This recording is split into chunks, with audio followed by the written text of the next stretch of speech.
Hi everybody, my name is Heavenly, and today I wanted to talk about something near and dear to my heart, Chuck E. Cheese. I recently noticed that my local Chuck E. Cheese was remodeling, so I thought this would be a good chance to talk about what's going on with the franchise. Chuck E. Cheese recently rolled out a new decision to remodel all of their locations, as well as take out all the animatronics. Very few locations actually still have animatronics within the building.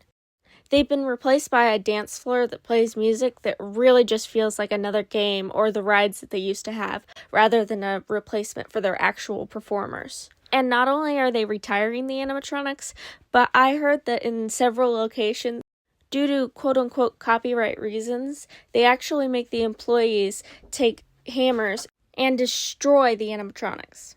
And this was extremely upsetting for me to hear about. These animatronics have a special place near and dear to my heart. And knowing that not only are they going to be taken out of the restaurants, but they're going to be completely destroyed is absolutely heartbreaking to me. And I'm still in shock from this decision. The animatronics of Chuck E. Cheese hold a special place in history. In the US, Chuck E. Cheese is basically the last existing franchise of its kind, and one of the first and only establishments that had singing animatronics. The animatronics are closely tied with the history of the establishment.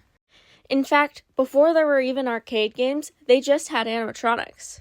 And given the nostalgia that most Americans have for these animatronics, as well as the originality that they brought to the franchise, destroying them is not like updating some retro technology. It's like destroying a part of history.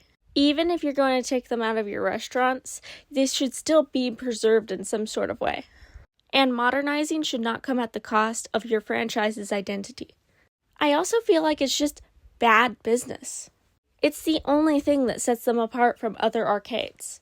And while you could argue that they're one of the only arcades that appeals specifically to toddlers and younger kids, that's still not a grand enough reason to make enough waves that you need in publicity to be a successful business. I also assume that they would get some business from Fnaf fans. Even legendary creators like Daco chose to visit Chuck E. Cheese when he was in the United States, because of its special place in the heart of all Fnaf fans. And with the movie coming up, I can imagine that can only be amplified. Even with younger kids these days, there's still a reunited interest in the animatronics due to the Fnaf games, since Five Nights at Freddy's does have a younger fan base. I would say this isn't out of malice to Fnaf. However, it seems that Chuck E. Cheese does not want this kind of attention, since the mere mention of Five Nights at Freddy's will get you blocked by Chuck E. Cheese on Twitter. Not only that, but there's allegedly a paper given to employees telling them not to talk about Five Nights at Freddy's. With the movie approaching us, the establishment seems to be very keen on avoiding any press from it. When in all honesty, bad press is better than getting no press with the point that their business is at. And most people know the difference between reality and a movie. It's not like they stopped making dolls when Chucky came out. If anything, people got more interested in creepy dolls because of movies like Chucky and Annabelle. There also seems to be this idea at hand that, animatronics are not successful anymore. They're not a popular thing in the modern society. When Disneyland and Universal Studios actively use animatronics that are, albeit more often updated, in a way that is incredibly commercially successful. And even while I was filming, at one point I remember stopping as to not interrupt the woman who was taking her baby up to see the animatronics because they held such nostalgic value for her. And the baby wasn't scared either. They were laughing and clapping at everything that they did. Another controversy that Chuck E. Cheese has been embroiled in lately is their 5 Nights of Fun campaign. I kid you not, they even posed the characters like the Fnaf movie poster, as well as the Fnaf 2 teaser photos. It's as if they're trying to capitalize on Fnaf without actually regarding the fan base that could have brought them a lot of income. And they even have a very special celebration on October 27th, the day that the Fnaf movie comes out. Also, as you can see here, I'm kind of pointing out the fact that recently, just within the past couple of months, the animatronics have been very poorly regarded for. Just last year, Helen's eye wasn't looking to one side permanently. Munch's shoes weren't untied. and there wasn't fur coming off of Chucky's head. I'm guessing this is because they're just going to destroy them anyway. I also noticed tape by Munch. I'm not sure if this is related to the remodel, but I just thought I'd include it just in case. I also thought I'd mention that many of the animatronics, including the Chuck from my location, were actually retrofitted Showbiz pizza animatronics. Maybe not important to the topic at hand, but I feel like it cements their place in history. They've been around far longer than I've been alive, and yet they're just being discarded like they're nothing. And it truly saddens me to think about. In order to improve your business, you shouldn't be taking away part of the experience. You should just be adding to it. They already took out some of the classic rides, as well as the tubes that I used to climb and play in. And now they're just removing another piece of the brand's identity so that it becomes an empty shell. It's like that feeling of when you go in a store and there's absolutely nothing in there, and you know that they're going to go out of business. One store I can think of specifically is Justice, a place that, when it was in its peak, was jam-packed with stuff, but became a much hollower version of what it used to be right before its closing. You also may notice that I chose to do an overvoice throughout this entire video, rather than talking while I was in Chuck E. Cheese. And that's because there is very, very loud Kids Bop music playing throughout the whole restaurant.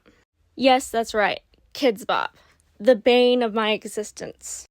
You may be thinking, why aren't they playing any of their original songs? Because when most of their original songs come on, the animatronics are programmed to sing along to it.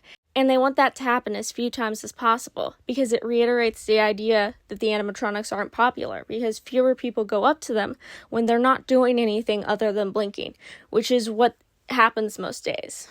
If you're wondering why your animatronics at your local location got less attention towards the end of their run, it was probably because they were never performing, basically. I also thought I'd take a look around the restaurant to show you the current state of everything during the remodel.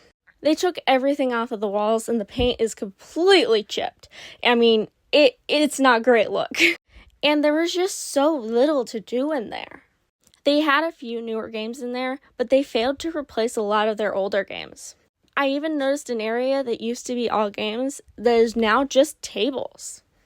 And it just made everything feel so much smaller, so much less grand than when I was a kid.